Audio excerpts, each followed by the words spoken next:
ಜಾನಕಿ ನಾಯಕ. ಸಾಮಾನ್ಯವಾಗಿ ನಾವು ವಸ್ತುಗಳಿಗೆ ಪ್ರಾಧಾನ್ಯತೆಯನ್ನು ಕೊಡ್ತೇವೆ. ಎಲ್ಲಿಯೋ ದೂರದ ಸರೋವರದಿಂದ ತಾವರೆಯ ಹೂಗಳನ್ನು ತರ್ತಾನೆ. ಯಾವುದೋ ದಟ್ಟವಾದ ಕಾಡಿನಲ್ಲಿ ಸಿಗುವ ಹಣ್ಣುಗಳನ್ನು ತಗೊಂಡು ಬರ್ತಾನೆ. ದೊಡ್ಡದಾದ ಹಾಗೂ ಎತ್ತರವಾದ ಬೆಟ್ಟದಲ್ಲಿ ಅರಳಿರುವ ಹೂಗಳನ್ನು ತಗೊಂಡು ಬರ್ತಾನೆ. ಆದರೆ ಮುಖ್ಯವಾಗಿ ಇರಬೇಕಾದ ಮನಸ್ಸು ಮಾತ್ರ ಬೇರೆಲ್ಲೋ ಸುತ್ತುತ್ತಾ ಇರುತ್ತೆ. ಪೂಜೆಯ ಕಡೆಗೆ ಗಮನವಿರೋದಿಲ್ಲ. ಆದ್ದರಿಂದ ಭಕ್ತಿ ಮುಖ್ಯ, ಚಿತ್ತಶುದ್ಧಿ ಮುಖ್ಯ. ಭಕ್ತಿ ಅಂತಂದರೆ ಮಾತಿನಲ್ಲಿ ಸತ್ಯತೆ, ಕಾರ್ಯದಲ್ಲಿ ಧರ್ಮ, ಮನಸ್ಸಿನಲ್ಲಿ ಭಗವನ್ ನಾಮಸ್ಮರಣೆ ಇರಬೇಕು. ನಮ್ಮ ಶರೀರವೇ ಒಂದು ಕ್ಷೇತ್ರ, ಮನಸ್ಸೇ ತೀರ್ಥ, ನಮ್ಮ ಅಂತರಂಗವೇ ಗುರು. ಯಾವ ಉದ್ದೇಶದಿಂದ ಮಾಡ್ತಾ ಇದ್ದೇವೆ ಅಂಥೇಳಿ ತಿಳ್ಕೊಂಡಿರಬೇಕು. ಶ್ರೀ ಶಂಕರಾಚಾರ್ಯರು ಶ್ರೀರಾಮನನ್ನು ಕೇಳ್ತಾ ಇದ್ದಾರೆ.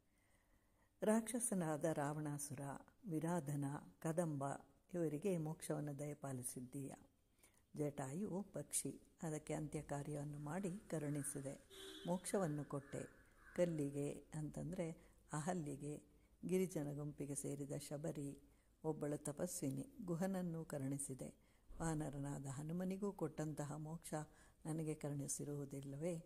ವಿಭೀಷಣನು ರಾವಣನ ತಮ್ಮನು, ಆದರೂ ತಾನು ರಾಜ್ಯಕ್ಕಾಗಿ ಅಲ್ಲ, ಪದವಿಗಾಗಿಯೂ ಅಲ್ಲ, ಧರ್ಮಕ್ಕಾಗಿ ನಿನ್ನೊಂದಿಗೆ ಇರಲು ಬಂದಿರುವೆನು ಅಂತಂದಾಗ ಅವನಿಗೂ ಅವಕಾಶವನ್ನು ಕೊಟ್ಟು ಕರುಣಿಸಿದೆ.